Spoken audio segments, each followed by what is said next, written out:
Bonjour, c'est Louis et bienvenue dans Brillant en Société, le podcast énergie qui vous dit tout sur absolument tout. Aujourd'hui, je vais vous parler d'un des écrivains préférés des enfants et des grands, et ce depuis déjà 2 siècles.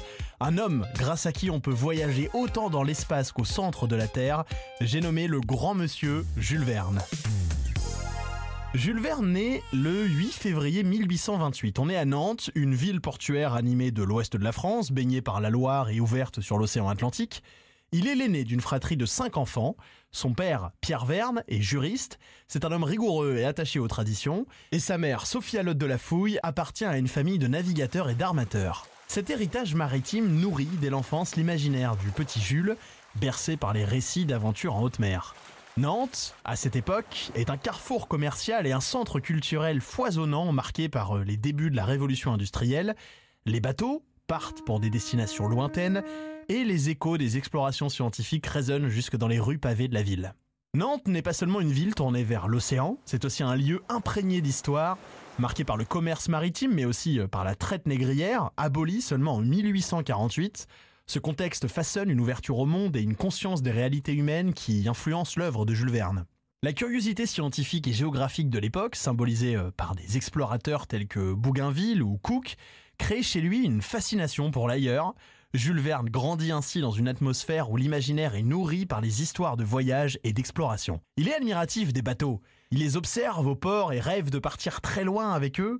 À 11 ans, la légende raconte qu'il tente de s'embarquer comme mousse sur un navire en partance pour les Indes, mais son père le rattrape de justesse. Cette escapade contrariée alimente déjà ses rêves d'évasion. Il poursuit des études classiques au Collège Royal de Nantes, où il se montre brillant mais distrait, préférant les livres d'aventure et de sciences aux matières conventionnelles. Ce qui le passionne, lui, vous l'avez compris, c'est la géographie. C'est l'astronomie aussi, et les inventions, qui nourrissent son imagination débordante. Ses influences littéraires et scientifiques se remarquent dès ses premiers écrits. Il débute par des poèmes et des nouvelles où transparaissent déjà son univers fait d'aventures et de découvertes technologiques. Il adore des récits comme Robinson Crusoe de Daniel Defoe, un roman d'aventure publié en 1719 qui met en scène la survie d'un naufragé sur une île déserte, ou encore les romans de James Fenimore Cooper, un auteur américain du 19e connu pour Le Dernier des Mohicans, dans lequel il raconte la conquête des territoires sauvages d'Amérique. Sur le plan scientifique, Verne s'inspire des avancées de son époque pour ancrer ses récits dans une réalité plausible à l'avenir. Les expériences sur l'électricité, menées par Michael Faraday, physicien et chimiste britannique du 19e, lui fournissent des bases pour imaginer des inventions futuristes. Il admire aussi les travaux de Georges Cuvier, naturaliste et paléontologue français, pionnier de l'anatomie comparée et de la paléontologie moderne. Et il admire aussi Alexander von Humboldt, explorateur et géographe allemand dont les observations sur la faune, la flore et la géologie inspirent ses descriptions détaillées de la nature. Ces influences combinées préparent le jeune Jules Verne à devenir l'un des pionniers de la science-fiction, mêlant imagination et rigueur dans ses œuvres futures. En 1847, à l'âge de 19 ans, il part à Paris pour étudier le droit, suivant la volonté de son père, qui était, je vous le rappelle, juriste. La capitale est alors en pleine effervescence intellectuelle et foisonne d'idées nouvelles sous le régime de la monarchie de Juillet. Verne fréquente les cercles littéraires et artistiques, notamment certains salons où il croise Alexandre Dumas, père, l'auteur des 3 Mousquetaires. Il devient ami avec son héritier, Alexandre Dumas, fils. Il commence à écrire des pièces de théâtre, des poèmes et des nouvelles, mais son véritable talent émerge lorsqu'il se décide à mêler fiction et science dans ses récits. La période parisienne est aussi marquée par une double influence, celle du romantisme, encore présent dans la littérature de l'époque, et celle du positivisme qui met en avant la science et le progrès. Jules Verne s'inscrit dans cette tension, oscillant entre le rêve et la rigueur scientifique. En 1857, il épouse Honorine de Viane, une jeune veuve maman de 2 filles, et s'installe dans une vie plus stable, mais l'écriture continue de l'obséder. Sa rencontre avec Pierre-Jules Hetzel en 1861 est déterminante. Cet éditeur de talent perçoit immédiatement le potentiel de Verne et l'encourage à développer des récits qui mêlent pédagogie et aventure. En 1863, il publie son premier roman marquant, 5 semaines en ballon, qu'il propulse au rang de star littéraire. Ce livre raconte l'histoire d'une expédition aérienne à travers l'Afrique, utilisant une montgolfière pour explorer des territoires encore inconnus. Le succès est aussi dû à Hetzel, qui publie la majorité de ses œuvres dans une collection destinée à la jeunesse, Les Voyages extraordinaires. Un projet ambitieux qui vise à instruire tout en divertissant la jeunesse.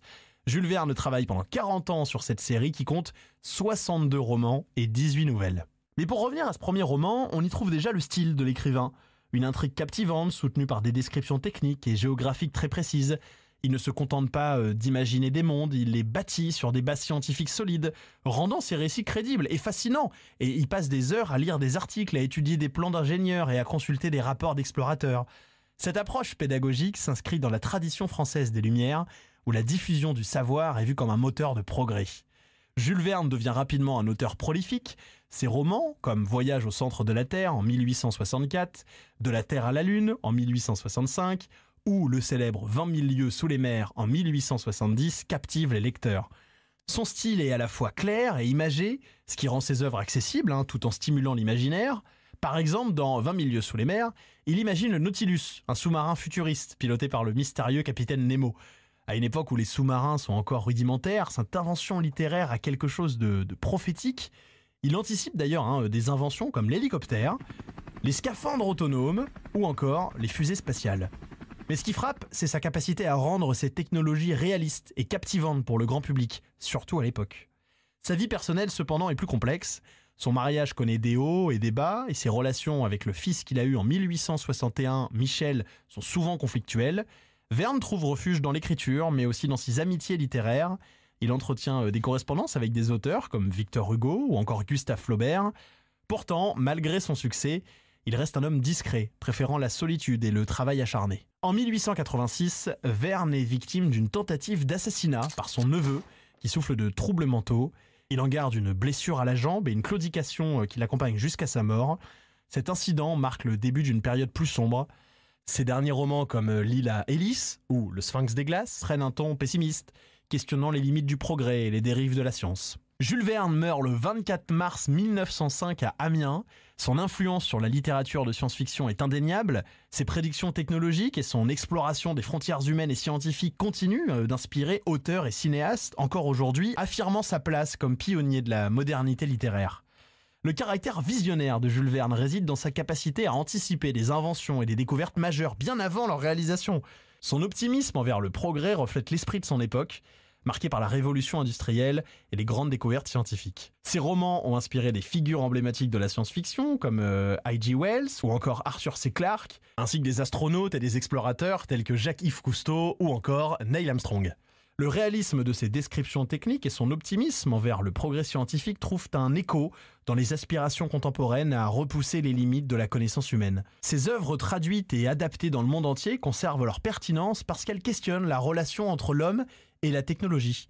Et puis Jules Verne continue de captiver les lecteurs modernes parce qu'il sait créer des aventures comme personne. Il offre un voyage à travers le temps et l'espace et explore des thèmes universels comme la curiosité, la persévérance et la découverte de l'inconnu. Cet héritage intemporel en fait un auteur dont les livres continuent d'inspirer des adaptations cinématographiques et artistiques. Il reste sans aucun doute l'un des plus grands visionnaires de la littérature mondiale.